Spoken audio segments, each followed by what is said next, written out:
our next presenter is Mr. Fernan Medina.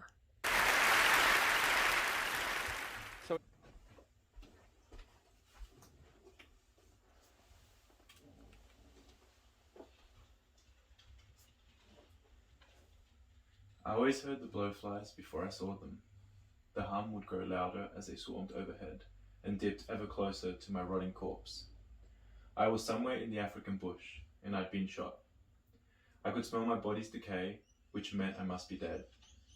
But maybe, if I tried as hard as I could to open my eyes, I might just come back from the afterworld before the blowflies laid their eggs and the maggots consumed me. Open your eyes, Ayik. Open your eyes, man, and you might live. It took all of my will to haul my heavy eyelids back up in my skull, but when I did, I was relieved to find I was safe and sound in my bed in Toowoomba.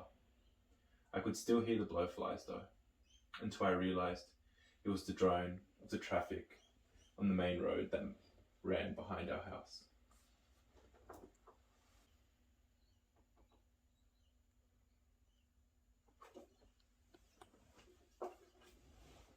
This is a recount of a recurring nightmare experienced by South Sudanese refugee AT3, which she writes about in his book, The Lost Boy, Tales of a Child Soldier. He found that no matter how far he ran from the war, he could never outrun the mental trauma that followed him like a shadow. Currently, there are 345 million people living worldwide with PTSD as a result of experiencing war. This is not the only group that experiences PTSD. For other at-risk groups can include, but are not limited to, victims of domestic violence, sexual assault survivors, survivors of natural disasters, orphaned and separated children, women who experience miscarriage. There are many, many more. And when we think about the fact that out of those 345 million, they only encompass one of the many, many groups, we get a sense for how serious this condition is.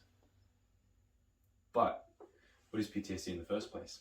Well, post-traumatic stress disorder is a chronic condition that can develop as a result of experiencing trauma. Symptoms can include flashbacks and nightmares, as highlighted by Chukdeng, avoidance of stimuli resembling the event, and increased arousal. PTSD, whilst being debilitating alone, has also been found to cause depression and anxiety, elevated suicide risk, and alcohol abuse. So you may be wondering, how do we treat it? Well, in 1999, the FDA approved the first two drugs for the treatment of PTSD. These were sertraline and paroxetine.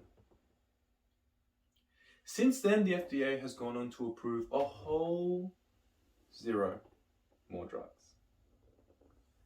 That's right. Not a single more drug has been approved since. To put this into a little bit of perspective for you, in the last 10 years alone, the FDA has approved 3 new drugs for the treatment of depression, one of which was approved in August 2022, earlier this year. But you may be thinking, well, maybe the drugs that were approved were so good that we haven't needed to advance or develop anything further for 23 whole years. Well, the truth is a little bit different. Approximately 40 to 50% of patients don't respond to either medication. Now we have pharmacotherapy, which is the drugs, but we also have another treatment method, which is the psychotherapy. Psychotherapy, which we all may be a little bit more familiar with. And the most common and popular psychotherapy to treat PTSD is exposure therapy. And exposure therapy is quite fascinating. It works with making the patient go back to their trauma and relive it, relive the memories. The idea is eventually, over time, they'll become desensitized to it. They will lose their fear and anxiety towards it, and symptoms of PTSD will hopefully go away. Now, this is a great idea, But unfortunately, just as is in the case of our pharmacotherapy, 40 to 60% of patients do not respond to this treatment option either. As you can see by the numbers, our current treatment options are highly ineffective. And as a result, the lack of research in the last 2 decades is truly shocking. So naturally, this is a big issue. And how do we solve this big issue? By breaking the law. But we'll get back to that in a second. In 1944, as a result of World War II, there was many soldiers who began to be diagnosed with PTSD. As a result, the American Psychiatric Association met up and decided that it was time to investigate faster treatment options for this condition. The current treatments weren't working, and so they wondered, what if we investigated a combination therapy using both pharmacotherapy and psychotherapy? 34 years later, in 1978, Alexander Shulgin and David Nichols published a paper that addressed this very point.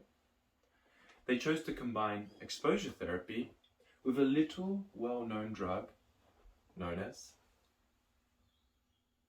MDMA. I told you we'd be breaking the law. But not quite yet. You see, in 1978, MDMA was legal in therapeutic situations. And what Shulgin and Nichols thought of was to combine it with exposure therapy. Because as I mentioned earlier, exposure therapy is a great idea. The reason for its high fail rate was not because the therapy itself didn't work, but it was because of high patient dropout rates. And this was due to 2 main reasons. Number 1, naturally,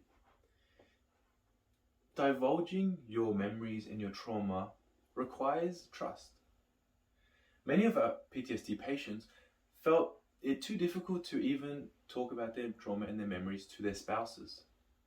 They weren't going to trust a therapist very easily. And so, because of the trust and the difficulty in building this trust, the therapy often stopped before it even started. The second issue was even for the patients that could develop distrust. As you can imagine, with most traumas and memories, there is guilt and there is shame and there is pain and there is trauma attached to them. And as a result of this, many patients found it too difficult to tolerate these memories. Reliving them and remembering all that they had been through was too difficult. And so in the early sessions, many PTSD patients would drop out. So how could we solve this? Well, this is where MDMA came in, because MDMA was found to do a number of things. Number 1, MDMA was seen to increase oxytocin levels. Increased oxytocin levels was seen to improve social support, bonding, and increase trust. This meant that by ingesting MDMA, patients were more easily able to build trust relationships with their therapist, and thus overcome the first main issue of exposure therapy, and allow the therapy to commence. Secondly, MDMA was also seen to increase serotonin levels. Increased serotonin levels were seen to improve self-confidence and decrease feelings of anxiety and depression. This meant that patients with PTSD became more comfortable in reliving their past traumas and were not as affected by their levels of anxiety attached to their traumas. And this helped to overcome the second issue. And finally, there was one more element that helped overcome the second issue, which was increased cortisol levels. And this increase was seen to diminish fear in PTSD patients, which allowed patients to relive their traumas without the same feelings of distress that they once had. Serotonin and cortisol levels increased, allowed for the second issue to be overcome. And so suddenly, we had a very promising therapy, MDMA-assisted exposure therapy. This led to the next 7 years, to a 7-year period where psychotherapists around America started experimenting with this new combination therapy. They found very similar promising results. But unfortunately, the rise in popularity of MDMA at the time meant that it entered the party scene. And so, in 1985, it was placed on the Controlled Substances Act to try limit its use in a party setting. This made it an illicit drug, and it also made it illegal for use in therapeutic settings. So despite pleas of researchers, this drug was put on its shelf, and it was laid there for the next 20 or so years. Well, 20 years later, PTSD remained just as prevalent, if not more, and we still hadn't come up with any new therapy that had more than 50% success rate.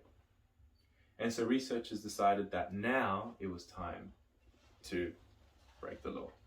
It was time to come back to our controversial friend, MDMA. And so the current method that we have at the moment includes 15 therapy sessions, 2 to 3 of which are MDMA-assisted. During the substance-assisted sessions, the patient is laid down with a male and female therapist on either side, as is shown in this image.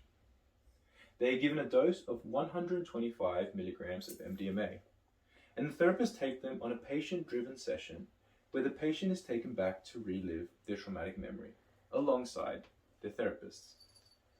So where are we now with the research into this new method? Well, research works in 3 phases. Phase number 1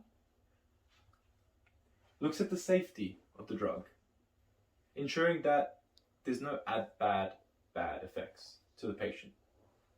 Phase 2 looks at the effectiveness of the drug, to make sure that the drug is actually doing what it's supposed to, which is how effective is it in treating PTSD. And phase 3 clinical trials is where we test the larger population to make sure that it's suitable for everyone. Currently, phase 1 clinical trials have been performed and have had great success. We know that this drug is safe to use. Phase 2 clinical trials have also been conducted and have been successful as well. And we know that this drug is effective in treating PTSD. These 2 clinical trials passes have warranted the FDA in 2017 to recommend MDMA for phase 3 trials. This is a huge step forward because it means that we are only 1 clinical trial away from this treatment being a viable option to any sufferer of PTSD. Now, in one of the clinical trials, a couples therapy approach was observed. And for the purposes of this talk, Stuart will be the PTSD sufferer and Josie will be his partner. Stuart said that following this treatment, he was able to relive his memories and address his trauma without fear or anxiety for the very first time in his life. Josie, his partner, said that she no longer felt like she was walking on eggshells and that Stuart was able to open up to her about his memories for the first time in their relationship. She said that this experience made them more united as a couple. I will leave you with one of Stuart's direct quotes. "I have my life back, and for the first time in my life, I look forward to a renewed future." MDMA-assisted exposure therapy has shown that it has the potential to save many lives that were once lost, like Stuart's. In this treatment, we may finally have a cure for PTSD. Thank you.